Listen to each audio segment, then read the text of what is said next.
All right, so we're gonna go ahead and get started with I have like my reader voice on right now. Sorry. With Meet and Confer session number 4. Today is Monday, April 12th. It's about 4:18. We're gonna call this meeting to order. Chelsea, do you mind sharing your screen? All right, so we're gonna get. Whoa! I hear my voice. With, I have my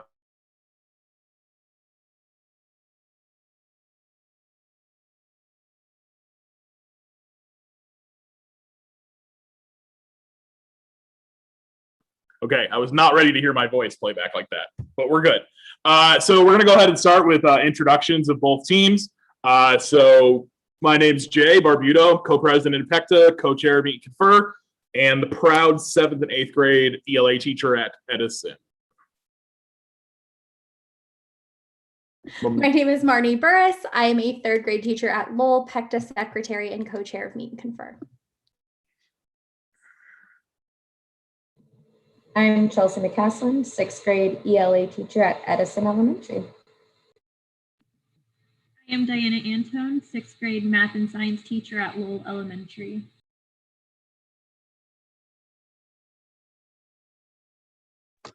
Karen Merkley, general choral music at Capitol Elementary. April Pettit, all things music at Dunbar Elementary. Felina Rodriguez, 7th and 8th grade ELA at Garfield Elementary.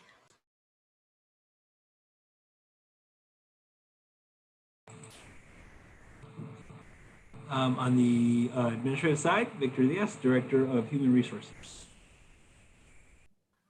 Hi everyone, Shelman Brown, Director of Curriculum and Instruction, and hopefully you see in the chat, if I pop in and out, that's just my network. I'm here. Hi, I'm Dirk Olmstead. I'm the principal at Capitol Elementary School.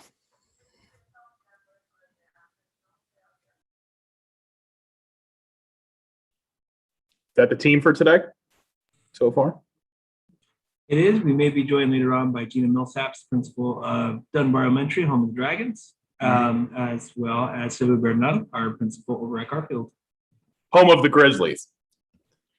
I know, they got it at Dunbar, like it's home of the Dragons. They just keep saying it, right? So this is the agenda that we put forth today, and we shared with you the other day. We just wanted to go over 11 and 2 one more time, just based off of what you sent us, Dr. Diaz. And then we were going to get into proposal number 6. To be honest with you, we have proposal number 8 as third in line. I don't think we're going to get there today, just based off of timing. So if it's okay with your team, we'd like to push that one for now. If we get to it, we get to it, great. But I really don't think we're gonna have enough time for it today. So is that okay with you? Sure. Okay. And then, of course, last but not least is gonna be scheduling the to-dos and everything for the following meeting. So do you have any questions about this, or are we free to get started? Looks great. Thank you.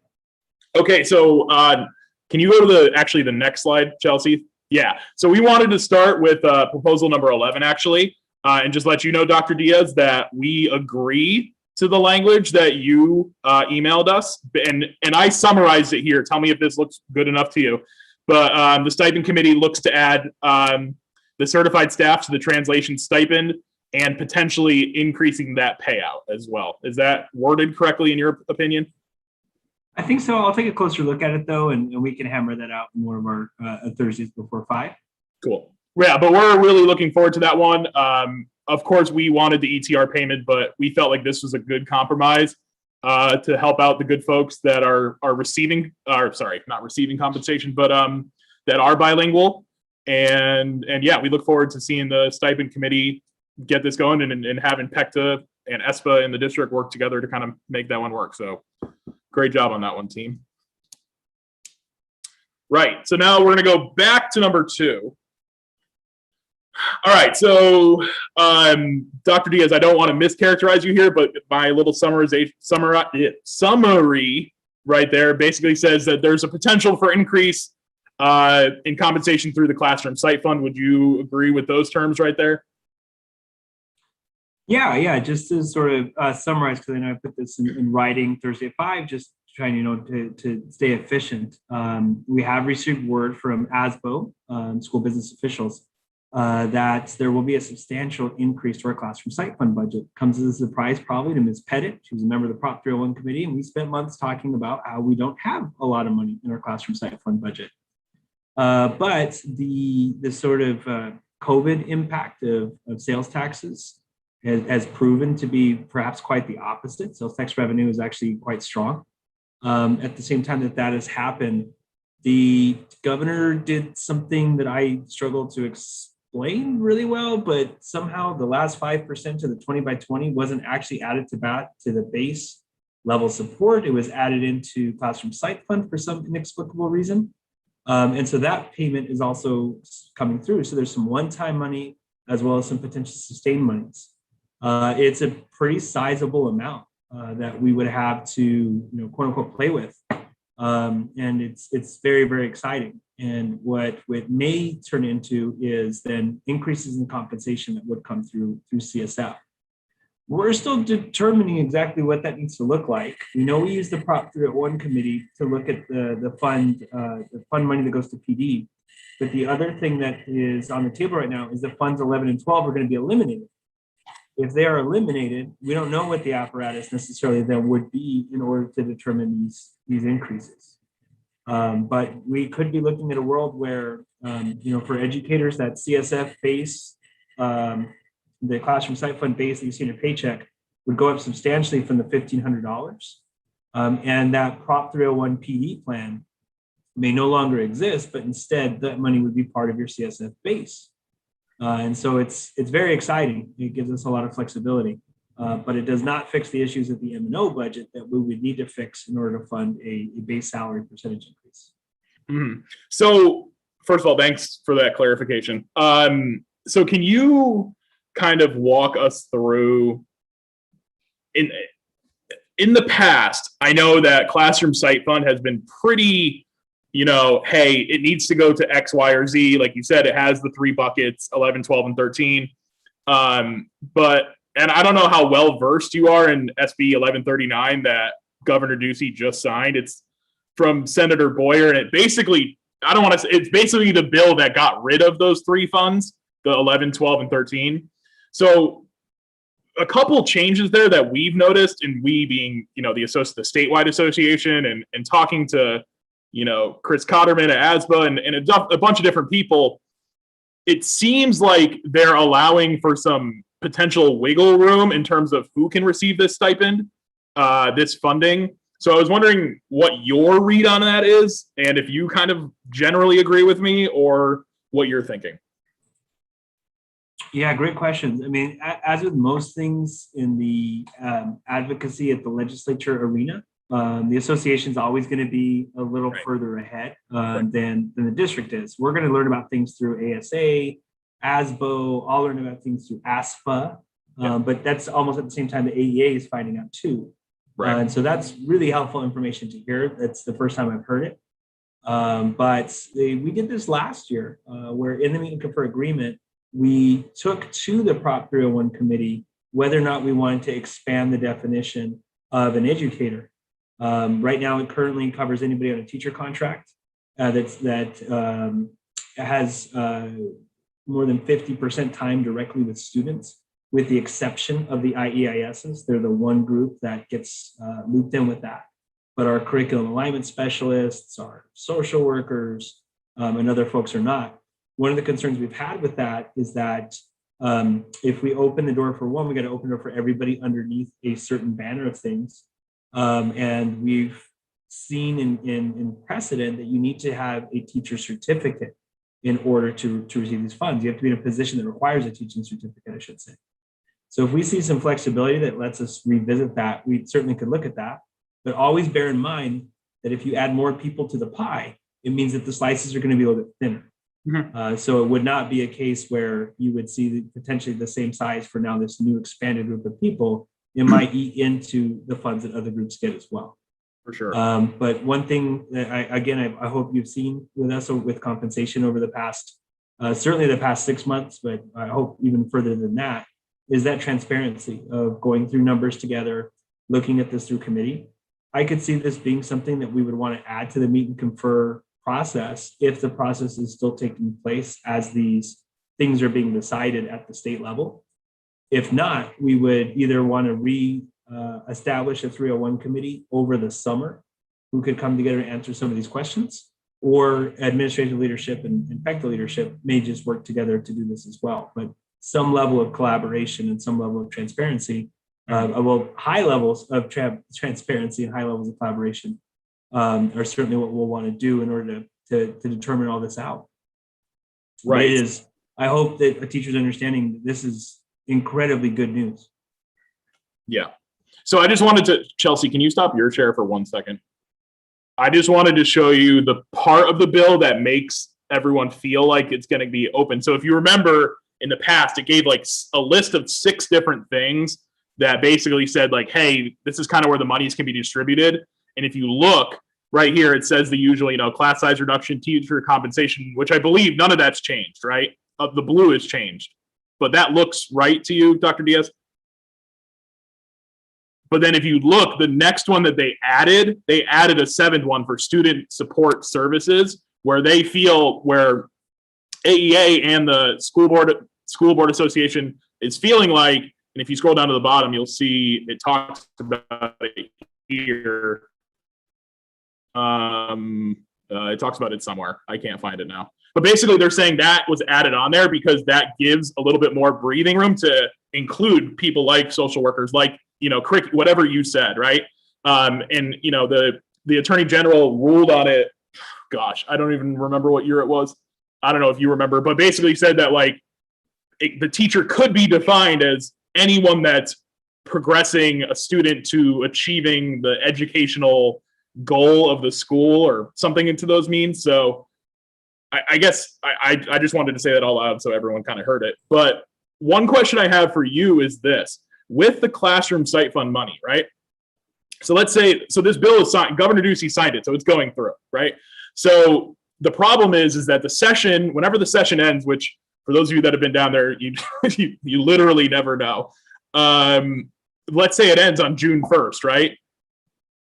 You're not allowed to enact something for 90 days past the end of the session. So how does that impact the potential for classroom site fund payouts? Or does it not impact? Like, I honestly don't know this, so that's why I'm asking you. Yeah, it's a great question. I think in some ways you answered it. If the 90 days would be after July 1st, there would only be so many things we can do. Now, we can clearly change parts of the 301 plan during the year. We've done that before. We added that PD plan the first time, I want to say like a month before school was over. And it came, I think, as a big surprise for folks that, hey, at the end of next month, you can receive this money for doing Safe Schools trainings that you already had done. So we can make amendments to our 301 plan during the year, and that's the kind of thing we have to see. And so, the parts of that law because we're kind of talking about 2 things here, right? We're talking about expanding who's eligible for it, and then what the actual cut would be, or what the actual cut's a bad word to use, distribution would be. Like what distribution of the money you're going to get. We're watching too many Goodfellas movies talking about my cut of the money, and so the who's eligible part is one thing to look at. Yes, they've said that teacher is anybody that advances the educational aims, but they've also said certificated means your position requires a certificate through the Department of Education. And so that's one of the things we'd have to look at. And then in terms of the distribution, that we can't really know that for certain until we know who's going to be included in that distribution. I would hope we have things in a good enough place that we can announce things before we go to summer break. Mm-hmm. We hope that every year, but every year we do wind up in June sending out these addendum notices of, hey, everybody, you just got X, Y, and Z. Mm-hmm. So the governing board meeting, I think the last one in May is on May 27th. Okay. That would be the meeting where if we had something ready before the summer, and that would be like right before the end of the summer, that you would see something. Otherwise, it would have to go to the governing board in June. It would take place from the summer. Mm-hmm. Cool. I appreciate you clarifying.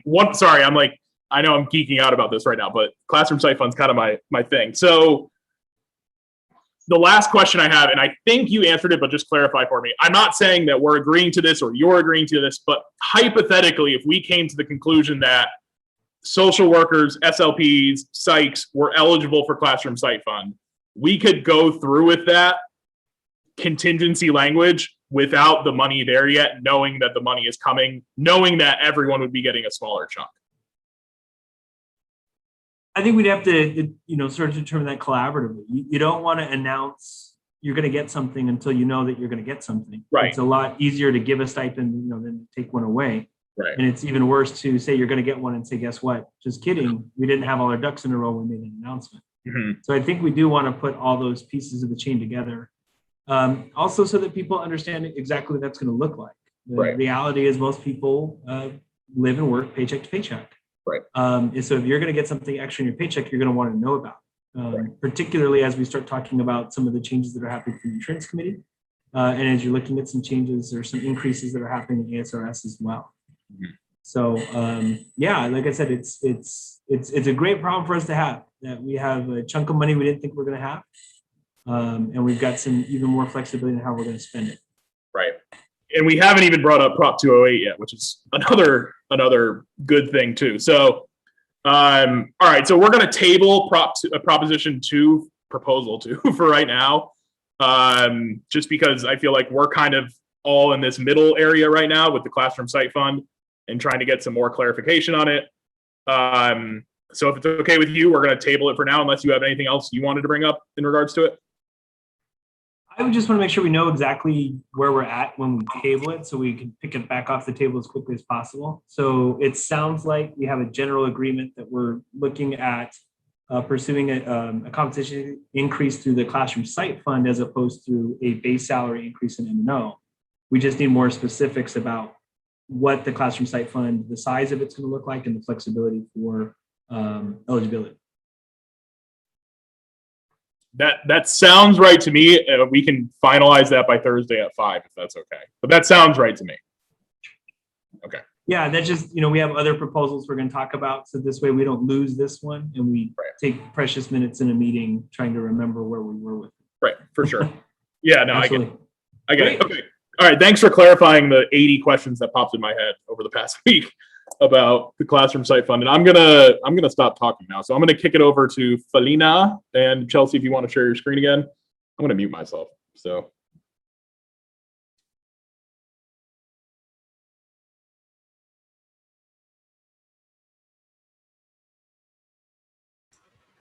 All right, so proposal number 6, in essence, is in regards to creating a curriculum committee. We've addressed the need for a curriculum within our district, and this ask is essentially creating that curriculum committee with its subgroups and its designated responsibilities. As you can see the full text here, I'm not going to read it out loud because that's not good teaching practice, but as you can see, those are the different breakdowns in regards to our subgroups as well as the responsibilities of the curriculum committee. And you will see later on how this correlates with not only the curriculum audit that was conducted with Phoenix Elementary, but also the equity plan that was presented in the most recent study session. And we can go on to the next slide. So in regards to the word curriculum itself, that definition was taken from the book, if you can see it here, Curriculum, Foundations, Principles, and Issues, standard text that incorporates a lot of the ongoing definitions of curriculum. But there's basically 3 different areas of what we need from curriculum. You need an acknowledged curriculum. We normally have an unplanned or our informal curriculum, and we have our hidden curriculum. And all of these pieces are what our students learn, what our teachers use throughout our 9 months in the classroom. We all recognize what the acknowledged curriculum is. It is our curriculum resources, it is our objectives, our matters, our scope and sequence. That's all part of our acknowledged curriculum. But then the unplanned or informal pieces are technically those that are experience-based, your climate and your community in your classroom, those that are based with sociophysiological elements, those that are based with culturally responsive practices. All of those are elements of our informal curriculum because they're not necessarily within what is written. And then, of course, the last piece is what students will learn, but it's not that what is taught. This could be essentially a student's academic identity and how they develop in the classroom. It could also be what their perceptions are on race, gender, and ethnicity based on what the content of that curriculum is and how it's presented. And also just their relationship with school based on how we interact with them as educators. So when we address curriculum, we are referring to these three pieces. And as part of the curriculum committee, you will see in the roles and responsibilities that we are addressing all these three elements. And you can pass it on to, and I'll pass it on to Diana. All right, so this was taken from Phoenix Elementary's curriculum audit and equity plan. So we looked at 4 distinct parts. Recommendation 2, creating a comprehensive system to support the effective delivery of curriculum. Recommendation 3, develop and implementing it that focuses on all its functions. Recommendation 4, developing and implementing a comprehensive written formal student assessment. And then just number 3, curriculum, establishing an ongoing work group to collaborate with the chief academic officer and director of curriculum. So with this curriculum team helping to enforce that, but we also have the goal of we will help improve instruction and create improved outcomes as evidenced by increased achievement of at least 5% annually in ELA and math, help to raise the achievement for African Americans and Indian students, students with disabilities, and English learners, eliminating the opportunity and achievement gap.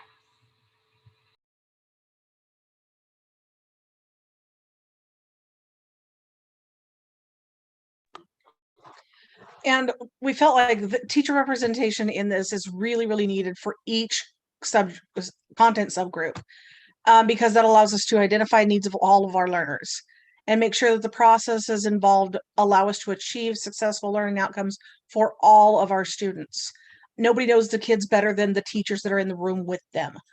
We want to be able to spend the time defining assessments and creating continuous improvement strategies based on what's going on in our classrooms.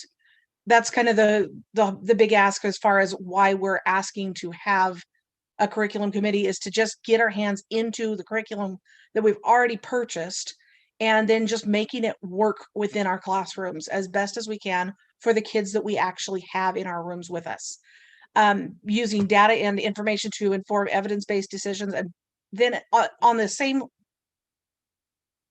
in the same vein, it will also allow teachers to build their expertise in their content, because as they're delving into it more and more and getting more familiar with it, they're of course going to build their own understanding of where they're going with the information so that they can help their kids get there.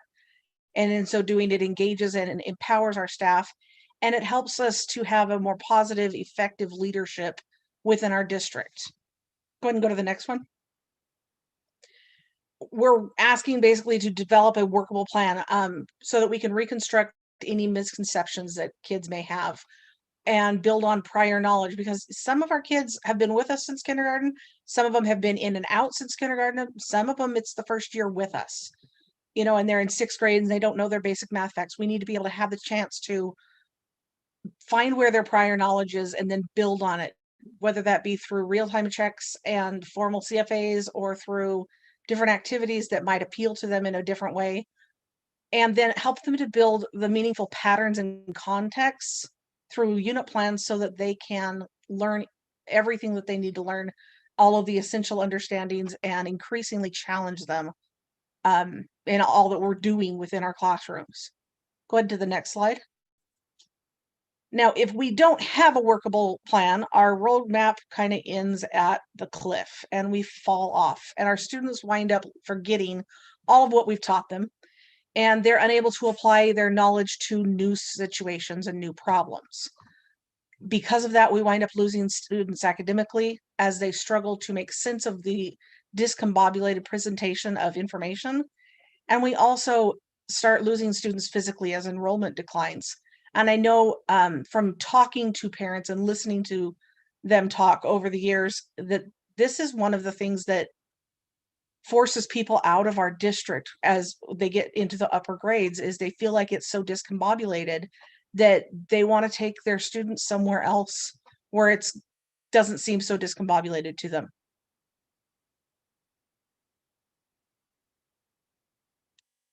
See if it works. And then there's STEAM. We talk about this all the time, that we're a STEAM district, but our curriculum adoption needs to be made for all content areas. And I can tell you, go ahead and go to the next one. For the arts, the only one that has an adopted curriculum is band, and it was made, I think, 2 years ago now. We have been told, at least in my department, that we were going to be the next ones to adopt at least 4 times since I've been in the district for the last 15 years or so. It's time that we actually do something, commit to, no, not necessarily adopt something before next year, but commit to a timeline for when we can do that. For art, for choir, for dance, drama, general music, physical education, and for strings. Go ahead. We know that when we were coping during the pandemic, this is important for so many reasons, but just looking at coping during the pandemic, 81% of Americans said that they turned to the arts.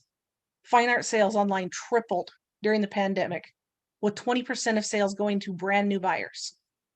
And as many as 70% of Americans beginning redecoration because of the pandemic, because they were sitting around their house and looking at the walls and thinking, this is really ugly. It needs to be fixed. Then we had 81% of Americans were turning to music to cope during the pandemic, with 75% of us listening at least once a week and 40% listening daily. Guitar sales, meanwhile, rose as much as 80%, led companies to hire 40% more staff, all while we're having a recession, right? And then music streaming subscriptions went up by 50%. Dance, people were constantly dancing. I mean, if you looked on the social media, you saw TikTok and Zoom dances and all kinds of things going on. Meanwhile, with drama, everybody was watching TV. Everybody was streaming movies. We topped 1 billion subscriptions, with 25% of homes adding at least one new streaming services and 40% of people saying that they're watching significantly more than they did pre-pandemic, even still. And then getting on to PE, people who normally exercised 1 to 2 times a week increased by 88%. People who normally exercised up to 3 times a week increased by 38%. And in the meantime, if you looked for home gym equipment, you couldn't find it because their sales doubled and they were selling out constantly. Go ahead and go. Now, I can tell you this applies to other content areas, but because I'm a music teacher, I'm looking at it from a music teacher's lens. The arts increased test scores.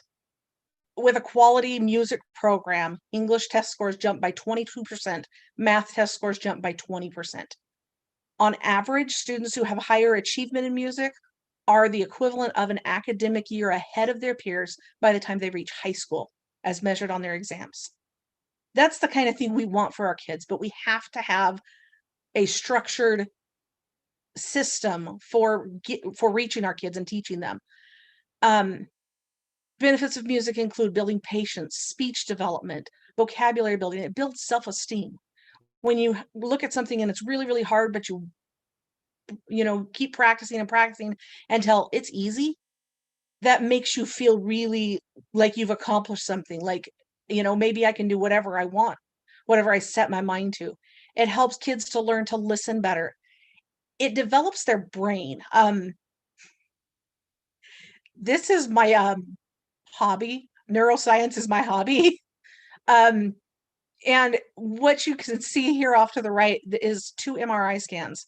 The first one is, the left, the brain at rest. And the second one is of the brain when it's reacting to music. Those red spots, that's what's active. All right. Music also builds a sense of discipline, and it activates, like I said, more areas of the brain. Go ahead. Now, I will tell you, this applies, like I said, to every other area. The different parts of the brain, and I'm not going to read that all to you, allow us to access different parts of the world, basically. And it builds our neurons so that the right side and the left side of our brain are constantly talking to each other. Because see all the different areas that reaching here, they have to be able to send messages back and forth, and they have to do it instantaneously. So while our right side is predominantly logical, that would be kind of the notes and the note reading. The left side is mostly linguistic. And so we're constantly conversing back and forth and back and forth. And it basically comes down to, like, if you look at electrical cords, the really skinny ones, that we have are going to break really easily. But then you have these great big ones that you have to see at like concerts and things, where they've just added sheathing. That's all that really is the difference. There's a little bit of more wire in there, but it's really just sheathing. And that's basically what you're doing with your neurons as you're developing more and more connections, be that through music or art, because art requires that you go across those hemispheres too. So does PE, so does drama, and so does dance. Because you're constantly thinking about the language of communicating as well as how to be creative about it as you're doing so. Go ahead and go to the next one. More benefits of music. Music improves learning skills. It fosters teamwork. You have to be able to trust the other people in your team. In this case, one of my teachers used to always say, you can get kicked off a team, but you can't get kicked, but it's harder to get kicked. I'm saying it, I'm butchering it. If you think about a house, okay, getting kicked off of a house, big deal. Getting kicked out of a house is a lot harder, right? The same thing with music. You're not kicked off of music, you're kicked out of music if you were to get kicked out. But it's not likely to happen because you've spent the time building a team. And because of that, when one person falls, everybody kind of, goes around them and lifts them up. You have to trust each other. And that's the kind of teamwork that you develop in music, because, if you're not doing what you're supposed to do, then the person next to you can't trust that they're doing what they're supposed to do, and on and on and on. It boosts, like I said, school achievement levels and underpins better behavior. I always kind of laugh because, I can tell which kids are in band and strings by the time we get to the end of 4th grade, because the kids that are better behaved, they're almost always in band and strings. Because they've had to have the self-control and the what's the word? Self-motivation. Motivation. Thank you, April. To be able to develop those skills as a musician. And then, of course, it enhances their social skills, because they're looking at like micro movements from each other for clues as to what's going to happen next and what they need to do next. And then they're doing the same thing with their teacher. I can't think of a single teacher that I had that wasn't a music teacher that I had a great relationship with. All of my music teachers, because we learned to communicate so well, there's a deeper bond there than there were with my other teachers. And I liked my other teachers, but just not the same. So the question that we have at this point is, what is our current situation? When were the last adoptions for each of our content areas, particularly those in the arts? And then planning ahead, who's scheduled for review and adoption, and when can we expect that? And I think those are questions mainly for you, Dr. Brown. I don't know if you have that information off the top of your head, but that's kind of what we need to know so that we can go forward and figure out where we need to go and when, if that makes sense. I do have that information, and I'm happy to chime in once we're done with the presentation on that, because I do at least have answers to those two. Okay, that's actually the end of, I think, this section, isn't it? Not quite. Okay.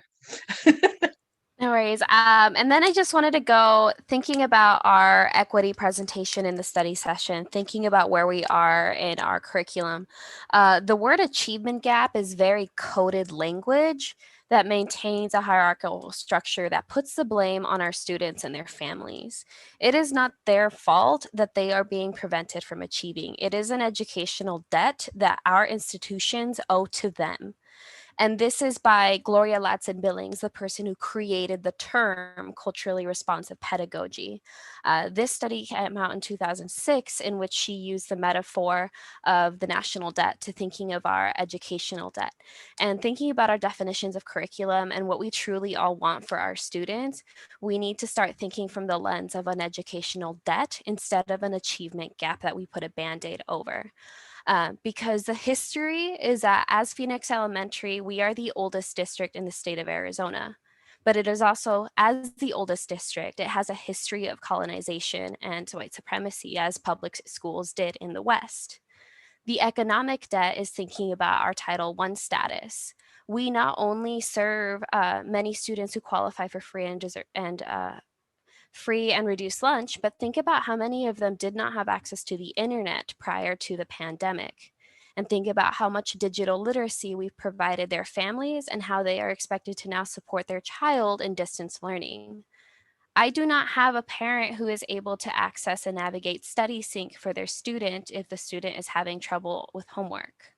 That is part of our economic debt, which we both saw elements of within the equity presentation and the study session that was presented. And then, of course, there's the moral debt. We have a moral obligation to provide a free and public education to all of our students. And right now, there are barriers to that in the way we design and implement our curriculum. For example, thinking of not only how teachers are commonly given the curriculum and not provided ownership over the instruction that they are expected to provide their students, but also in the students that we serve. I have students in 8th grade who I am providing word study services to because we still haven't developed their literacy, and they've been in our schools since kindergarten. If you take a tour around all of our schools and open up the cabinets that teachers have in their rooms, you will find a lot of abandoned workbooks and old curriculums that we used to, quote, close this achievement gap. And we really need to think more of this educational debt because we truly want to do the work and to provide those services to our students. And that is what this policy is presenting. And I'll just end with the excerpt of how Gloria Ladson-Billings defined the education debt. And it just says the education debt is the foregone schooling resources that we could have and should have been investing in our primarily low-income students. And the deficit leads to a variety of social problems, including low productivity, as was mentioned earlier, low wages, and low labor force participation, and that requires ongoing public investment. This investment, however, will suck away resources that could go to reducing the achievement gap. But unless we close this educational debt, we are able to narrow this achievement debt. And thinking about this curriculum committee and thinking about all the responsibilities that have been defined in our proposal, we are meeting at least the installment of many historical, economic, and moral debts. And so if I can you go back, Chelsea, to the original slide with the language on it? Whenever that was. Yeah, so if you look here, the presentation that we just gave, that Karen and Felina just presented, and Diana too, I mean, basically what we're saying is these are all the reasons why we want to have these things. We want to be able to take the StudySync curriculum, like I'm just going to use StudySync because that's my neck of the woods, right? We want to take that StudySync curriculum now that we've had a year of it, and Benchmark's been how many years for you guys, Barney? 3 years. So this is year 3. So I feel like we kind of have a general understanding of these, and we want to form these I hate using the word think tank, but we want to form these think tanks, basically, not like the Cato Institute, that focuses on how to take what we have and blend it and make it kind of more for our district, and looking at it and yeah. So that's kind of the main reason we brought this up, because we want to go from what we have, which is a good foundation, to like bringing it to the next level. And we feel like having these curriculum committees can do so. So that's all we got. for this one, for proposal number 6?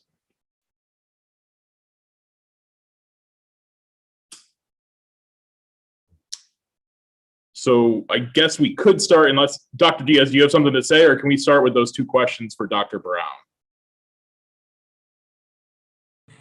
No, thank you very much for the presentation. Yeah, let's get into the questions. Do you want us to post them again, Dr. Brown? I think the questions were, when did we last adopt resources, and what's the timeline moving forward? What can we expect?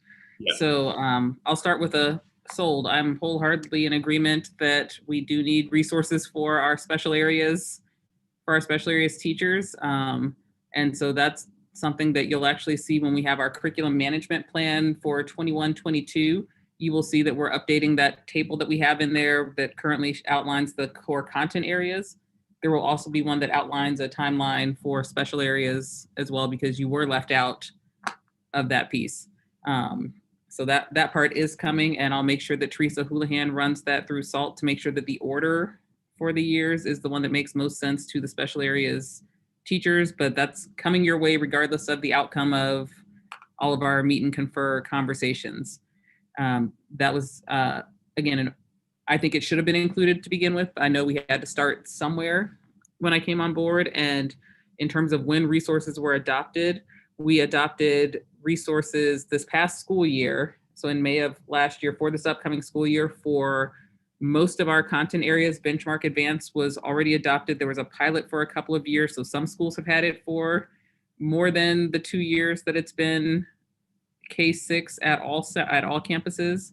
So some had it a little bit longer, but most have had it at least 2, maybe 3 years in the earlier grades.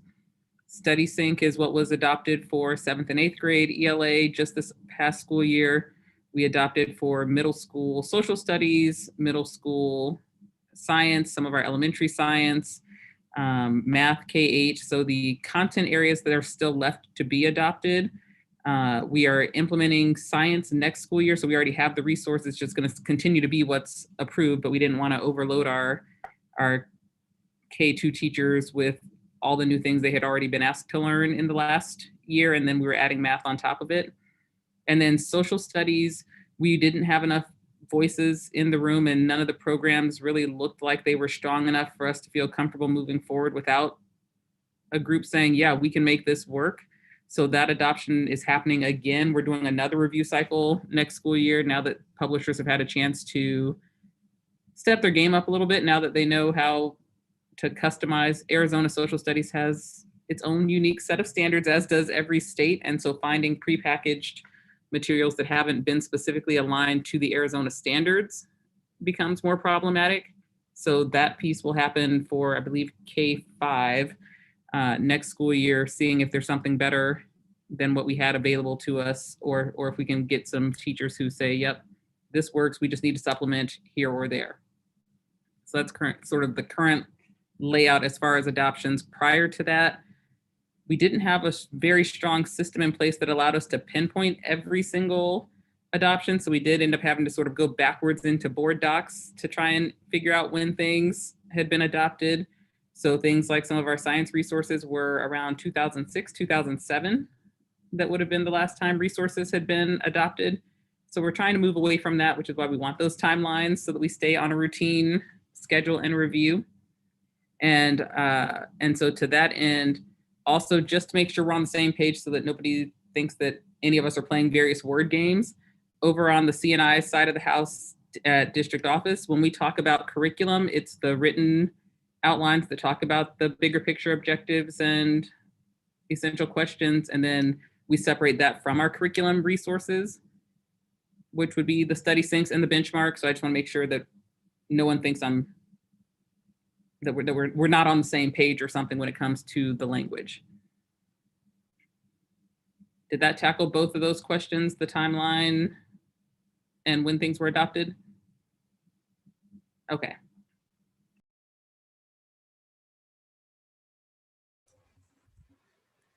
So I guess the next question that we kind of have is, I mean, Chelsea, do you mind sharing the language again?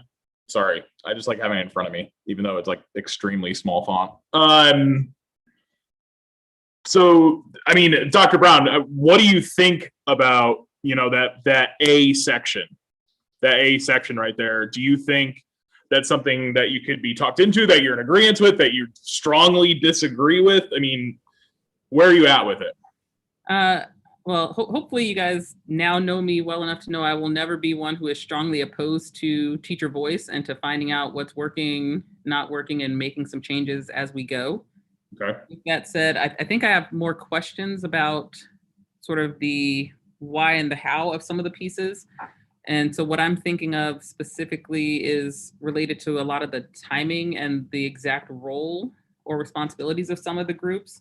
So I'm not sure, I'm looking at who all is on the call. I think, April, you may have been involved in a lot of this. I know that in the past, prior to my arrival even, that the district attempted to have a group of teachers go through some training and try to write the curriculum over the summer in those smaller chunks of time. Was anyone else on the call part of that piece?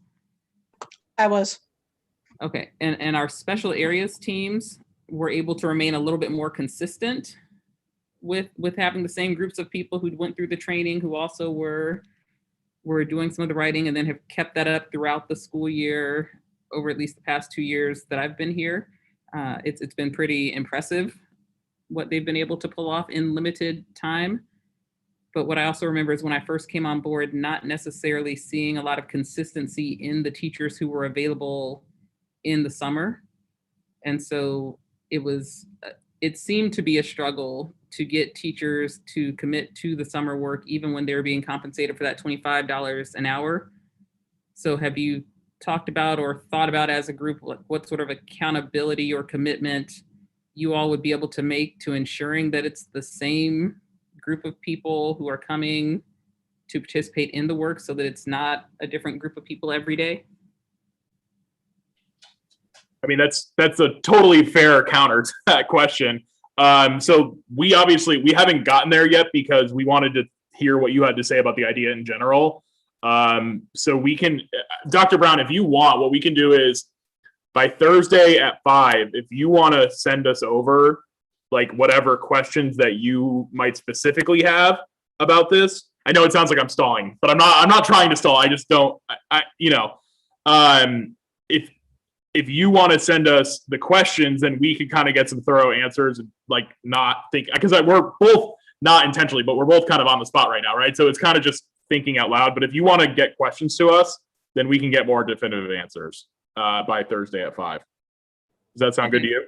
Yep, that sounds good. I'll send you a couple questions. And then one of them, just so that you have a heads up, a question that will be coming will be related to sort of the timing of it.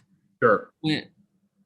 Sort of in response to not being able to get consistent writers throughout the summer, the board did approve the positions of the curriculum alignment specialist so that we would have someone to write the curriculum on a consistent basis, and they had to undergo some training, that sort of thing.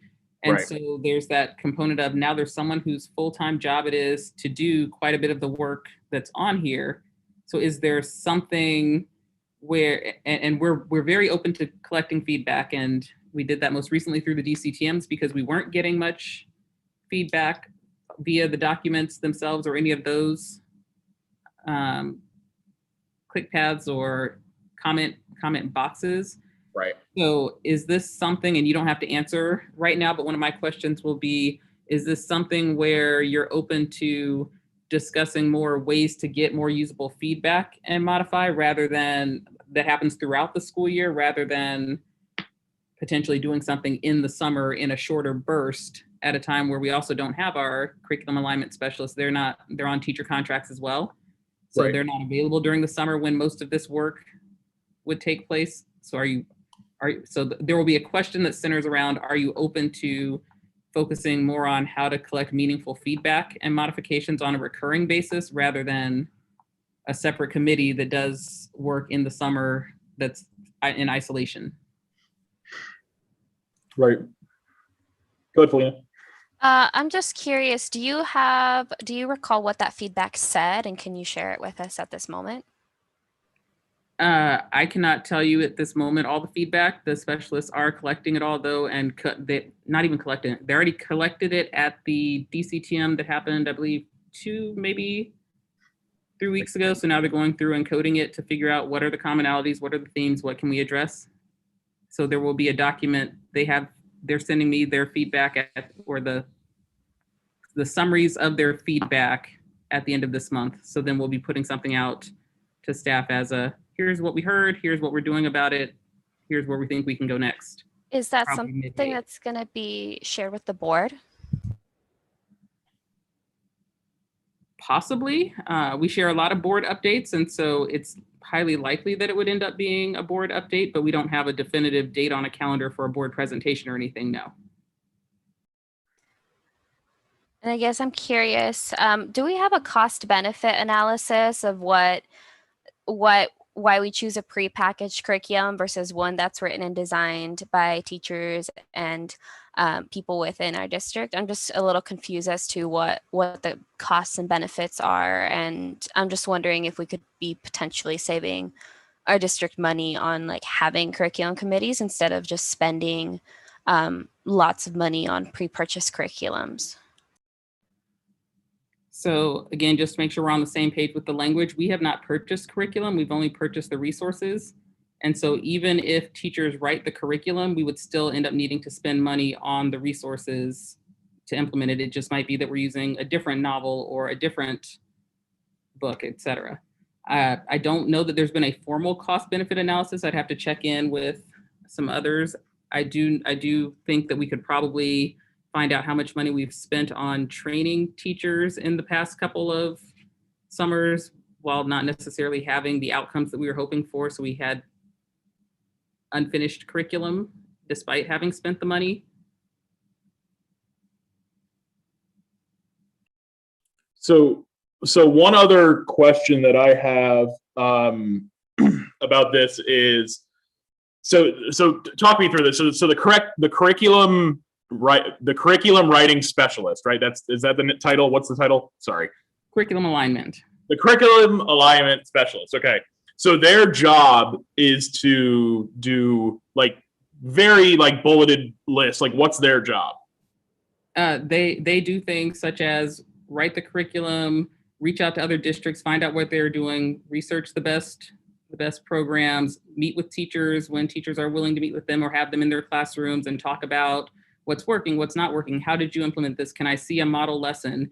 Anything that supports the alignment of the written, taught, and tested curriculum. So they also work with our coordinator of assessment and accountability as well to try and figure out how does this test align with this other piece so that when we're trying to do a comprehensive assessment plan, are we using the right test to measure what we were hoping to measure? How big, how small does it need to be? Those are all the types of things that fall under their full-time job responsibilities. Okay. Okay. I think that's the only question. The only questions. I think that's. Does anyone else have any questions that they want to bring up right now? Go Karen, ahead. Go, Karen. Okay. I was just wondering if we couldn't spend. You were concerned about the burst of energy over the summer and that not necessarily being the most beneficial, but maybe we could spend some of our DCTM time working on this with our colleagues and within our content areas.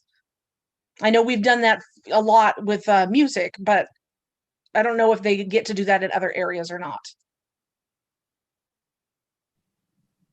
I can only speak for special areas, but we do have purposed time that is only for curriculum work.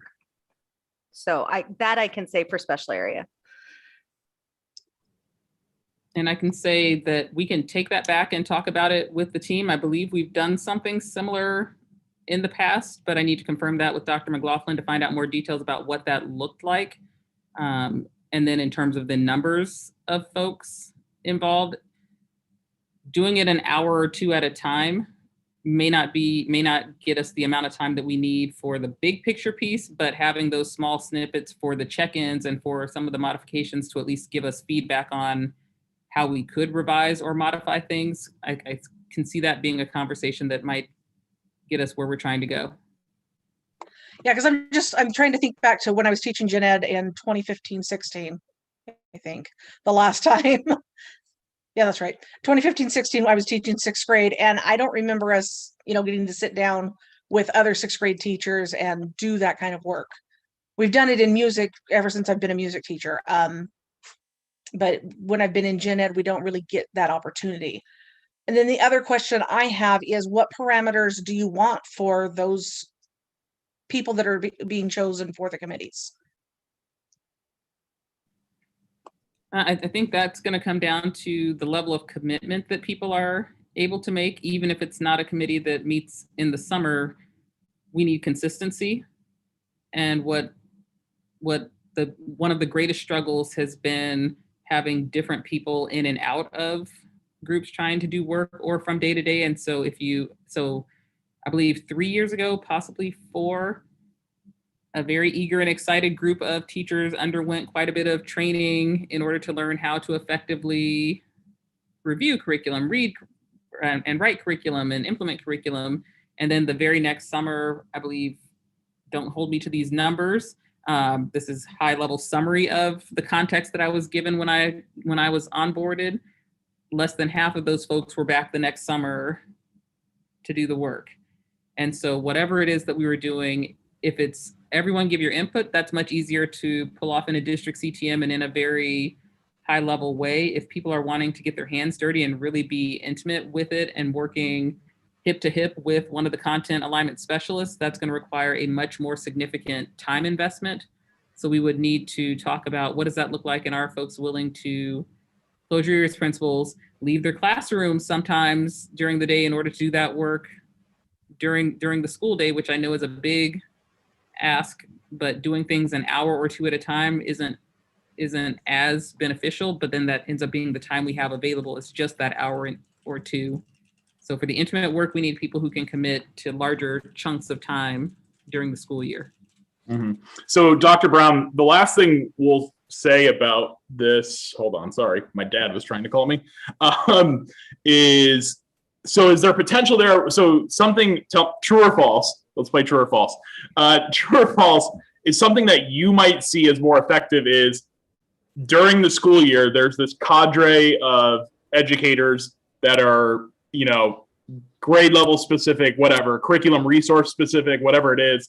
And they're the middle person between the curriculum alignment specialist, director, specialist. And maybe something, I know I'm just spinning now, but maybe that's a conversation we can have where it's a through the year thing, and where they're acting as this liaison between what's happening on the ground and what's happening with the curriculum person. I know I'm just throwing ideas out there. Yeah, sort of. And let's talk this through some more and flesh it out. But I think, again, the biggest disconnect is between our office and the feedback loop. So ways that we can minimize or cut through that piece and really get closer to all the right people talking, right, without necessarily negatively impacting teacher time in classrooms. So how do we maximize the benefit we get from having full-time content alignment specialists while also increasing our feedback channels and how we utilize that feedback or how we communicate back and forth so that people know that we do hear you? Mm-hmm. Sure. So how about we? If I can add to that, I think we'd also want to see where it's working really well. To hear that, say that we already have for special areas a dedicated time that does exactly what Jay is describing. Good things grow, and let's grow the good things. And so we can look into those structures as well in terms of how we can continue those things. Because I think when you just asked that, Jay, my first thought was, I think that's what April just said, right, the music teachers are doing. But can I clarify? Sure, please. That is solely for special areas. And if you look at the PD calendar, we were given by Dr. Brown and Dr. McLaughlin those CNI and DCTM days specifically for that for the last 2 years, which is why most of, at least general music and choir, our curriculum is written. Mm-hmm. But that is not true for every content area. Right. And unfortunately for our special areas folks, well, very fortunately, we have Teresa Houlihan on staff to lead that work. We do not have a full-time district employee for special areas to support that work. So I do thank goodness she's able to help out and lead our teachers with that. I do have a question. Dr. Brown, when you said that there was a committee and then some teachers didn't return the next year, did anybody conduct exit interviews on why those teachers no longer wanted to be a part of that committee? I do not know. I'll defer to Dr. Diaz to see if he knows. That was prior to my arrival, but I don't know if a formal exit interview for our committees takes place.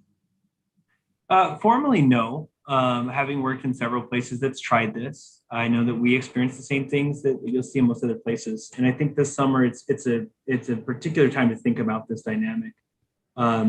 My feeling on the district right now is that from tip to toe, people are exhausted.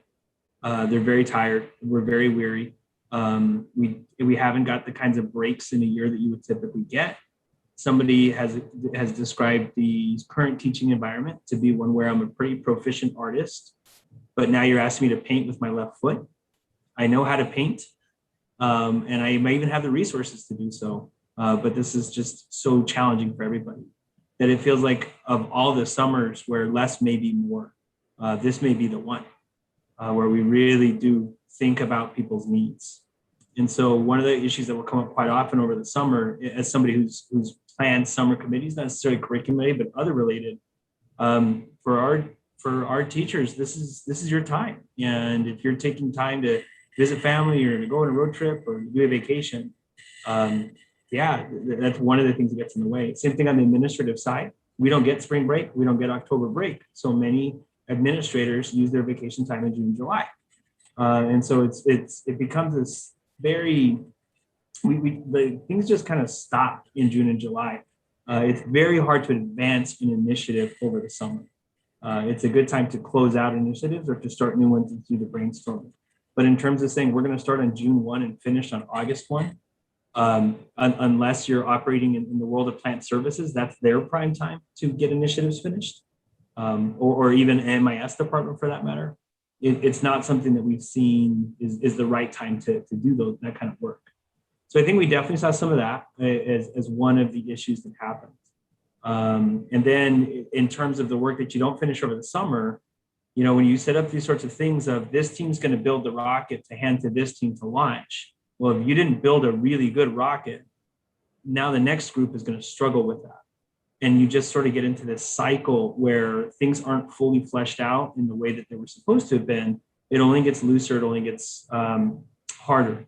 And I think that's what and even Dr. Rader said before your time, even some of that was sort of before my time as well. I think that I was also sort of onboarded at the time when that was on its last legs. And so that has now been replaced with the things we see now, where we have a curriculum management plan. That curriculum management plan has deliverables. It has accountability structures. To Dr. Brown's point, it has feedback loops. And it's a living, breathing document. It's not something that's written in stone and can't change. And so I can definitely see the different places where in the presentation today, we may look at improvements that we can make. Because it could certainly always be improved. For sure. So we're gonna, just in the interest of time, we're gonna go ahead and stop this discussion for right now, and actually table number 8 too, because we could probably go on with that for an additional 2 hours. So Dr. Diaz, if it's okay with you, I'd like to go over, scheduling and, deadlines and what's due. I'm pretty sure on our end, the only thing we're asking is for you, Dr. Brown, any questions that you have to email us by Thursday at 5.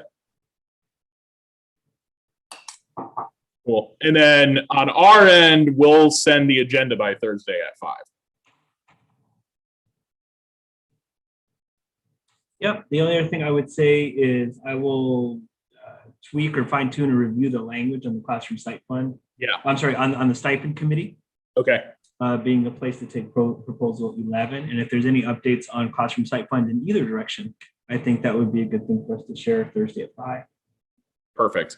Yeah. I have a meeting set up with AEA's legal counsel, and I kind of just want to ask them a bunch of questions about it. So whatever I find out, I'm more than willing to share with you, Vic, Thursday at 5, and then we can share it on the call as well. So Absolutely.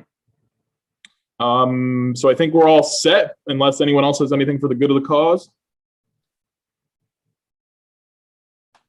All right, I'm going to stop.